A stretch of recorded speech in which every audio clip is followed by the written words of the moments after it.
In this video, we are featuring a rare speech from Jim Rohn about getting through the greatest challenges in life.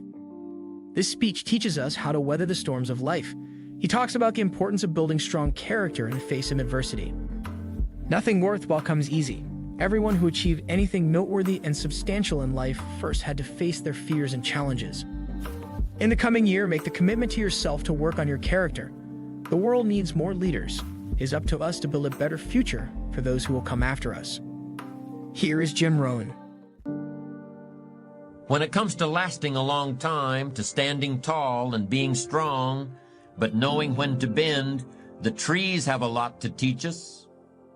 I don't know if you have ever had first-hand experience of the tremendous destructive power of tropical force storms. I've experienced a hurricane and had a chance to witness close-up and personal what a combination of wind and water can do to everything that stands in its path. The rain fell so long and hard that it completely soaked the ground and loosened the roots of even the tallest trees. At the same time, the wind blew with such force that century-old trees, tall and hard and strong, were blown over like so many toy soldiers standing on parade knocked down by a toddler at play. However, the enormous willows, some standing tall as a house and covering what would be an entire lot in some parts of the city, lithe and flexible, and bending and bowing gracefully to the slightest breeze or to the mightiest gust, weathered the heavy blows of the storm. They were almost the only large objects left standing after the air had cleared. Not only were tall trees and power poles and seawalls crushed by the storm, houses built to stand up under normal circumstances collapsed and their roofs were carried off in one piece and blown clear into the next county. Everything that tried to oppose the storm's fury was damaged or destroyed. Everything that gave way, that was strong yet flexible, survived. Maybe some of you remember playing the game of scissors, stone, and paper when you were kids. You know, make a fist and count to 3. At 3, put out a flat hand, paper, 2 fingers, scissors, or keep the fist, stone. In the game, scissors cut paper, paper covers stone, and stone breaks scissors. Whoever put out the winning object got a point. The best strategy was not to stick to one thing. You had to try and guess what your opponent would offer and turn your fist into the thing that would defeat your opponent's scissors, stone, or paper. This game teaches a child to think about the nature of materials, how something can be strong or appropriate in one situation and yet be the wrong tool, a losing proposition in another. It also teaches a child to vary his approach, to be flexible, so that his opponent can't anticipate what he's going to do, and recognize that even as you are trying to outsmart the other guy is also trying to outsmart you. It remains to be seen how the great changes we are seeing right now in our own day, the laptop computer, and the rise of the internet, the prospect of scheduled flights on the space shuttle, and the falling away of international boundaries to trade, the rise of nations in the Pacific Rim, and the apparent decline of the old European powers, it remains to be seen how these changes will affect our own lives and the lives of our children. You see, the nature of change is such that these things which today look so large and important may turn out to be mere flashes in the historical pan. There may be something else we haven't even thought about. It could be something as obscure as a population explosion among virus-resistant rabbits in Australia. That will be the key element in global changes we can neither anticipate nor even imagine. Let me point out another important distinction between character and charisma. You may have noticed it already. In both its definition and its derivation, character doesn't refer to other people. It doesn't refer to having power over other people or getting other people to follow you. or gaining favor with other people. Character is something that you have and that you are. You could be marooned on a desert island, and your character would still be important. In fact, it would likely be very important in that situation. But charisma wouldn't do you any good at all. Charisma requires the presence of others, while character is all about you. Character is the person you are after you've chiseled and have gotten past all the unnecessary material to what's underneath.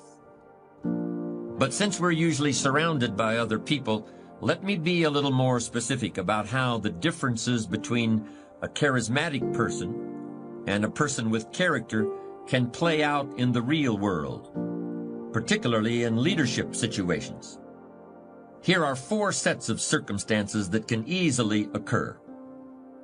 First, a really charismatic person can make people believe there's pie in the sky, or that the sky is going to fall tomorrow, one just as easily as the other.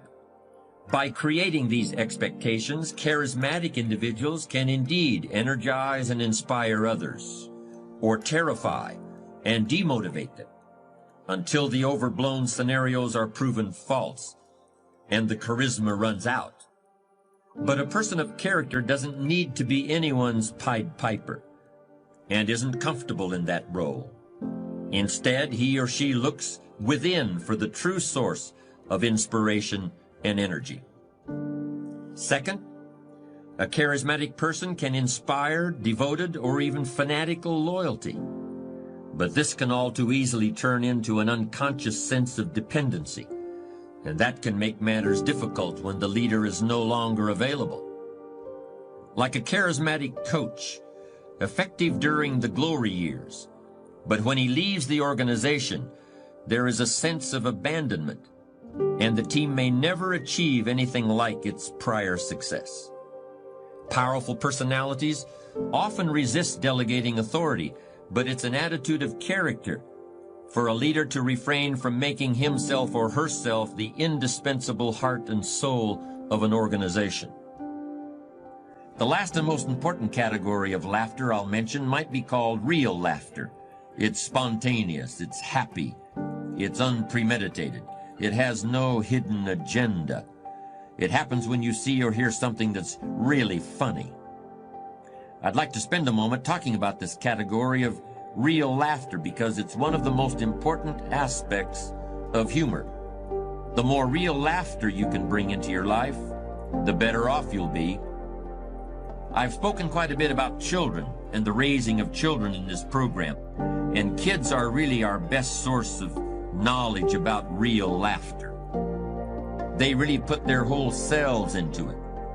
We lose that to a large extent as we get older, and I'm not sure that loss can be completely avoided. For example, think about someone, one of your own kids, a neighbor or a niece or nephew that you've watched grow up. Whatever interest this person pursues today, it's likely that he or she was a budding artist in the early years. Crayons, markers, and pads of paper are standard issue in most households with young kids. And those kids draw big, beautiful pictures with all sorts of colors and patterns. At that age, there are no rules about keeping inside the lines and using certain colors for certain objects. Those pictures that grace refrigerators across the country are examples of artistic genius. Then when kids grow to about 5 or 6 years old, their drawings change. They begin drawing stick figures standing next to houses that consist of a triangle on top of a square. Kids this age are still just as proud of their drawings and actually see them as a big advance over the ones they'd done as babies. And they are more advanced in some ways, but they're also less free. There's a sense of responsibility about them, an effort to put everything in the right place and make everything the right color and the right size. In addition, around the same time as these kids' drawings change, their laughter changes too. It's still delightful, but there's more awareness in it. I guess that's just the way it's got to be. As the British poet William Wordsworth put it, though nothing can bring back the hour of splendor in the grass and glory in the flower, we will grieve not, but rather find strength in what remains behind.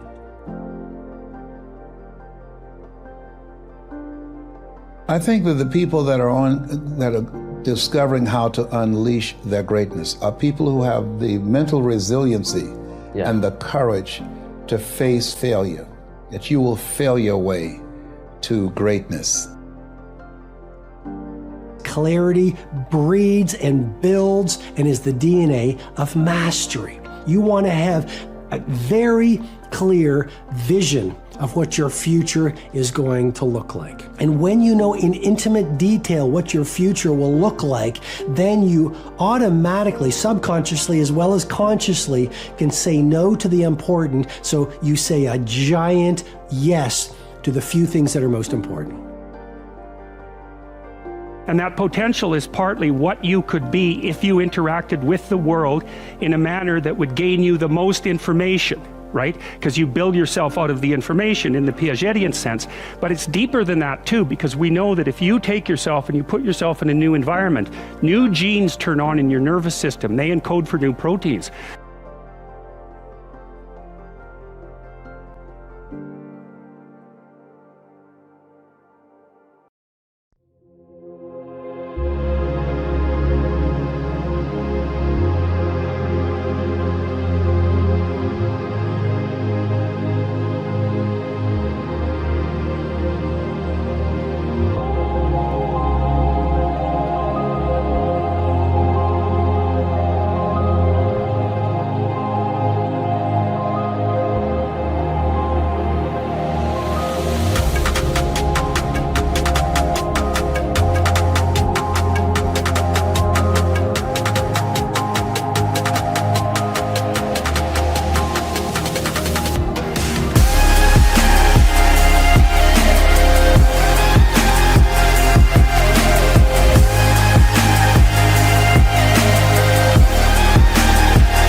Chẳng được quên khi cơn mưa đêm lại về.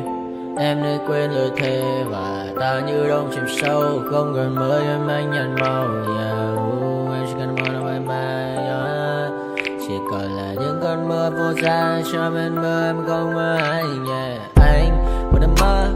Chỉ cần bên em không được cần nhớ. Và chỉ có em không muốn nhớ. Và người ta bên nhau như ngã tớ.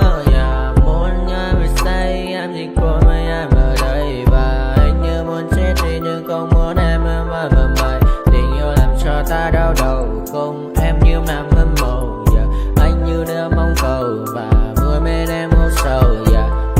Chào các bạn bay lên mơ. Chỉ có bên em nhưng đừng có mơ. Nhà mà đang dài em muốn bên ai. Anh không mong gì hơn. Chỉ mong em sẽ ở đây ôm anh thật gần.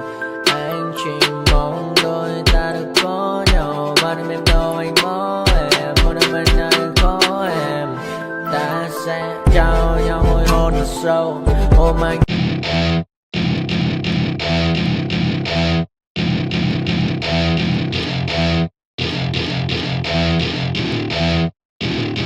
Welcome to my party, we're just getting started. A life is a dream or a nightmare scarring. Hand me a drink cause I think I'm going all in. Get me a shrink who can catch me when I'm falling. Cover up my scars, flip the handlebars. Crashing in my car, wake up in a bar. I'll be a superstar, just on my avatar. This world is so bizarre, empty out the reservoir. Yeah, I'm taking 6 shots, yeah, straight to the face. And I wanna get lost, I'm sick of this place. Don't know how to stop when I'm feeling this way. So I'm taking 6 shots till I'm feeling okay. I think I'm going crazy, don't think I'll get home safe. So I'm taking 6 shots all straight to the face. I'm taking 6 shots, are you coming with me? I'm taking 6 shots, yeah, straight to the face. And I wanna get lost, I'm sick of this place. Don't know how to stop when I'm feeling this way. So I'm taking 6 shots till I'm feeling okay. I think I'm going crazy, don't think I'll get home safe. So I'm taking 6 shots all straight to the face. I'm taking 6 shots, are you coming with me? Sometimes you need to let loose, grab juice, get goose, tattoos, taboos, get screwed. Loosen up, buttercup, all those hate comments will never make you feel enough. We're all adequate graduates, heart full of calluses, but we know calculus. Damn, ain't that fabulous? Can't wait to apply all those mathematicus. But we can't.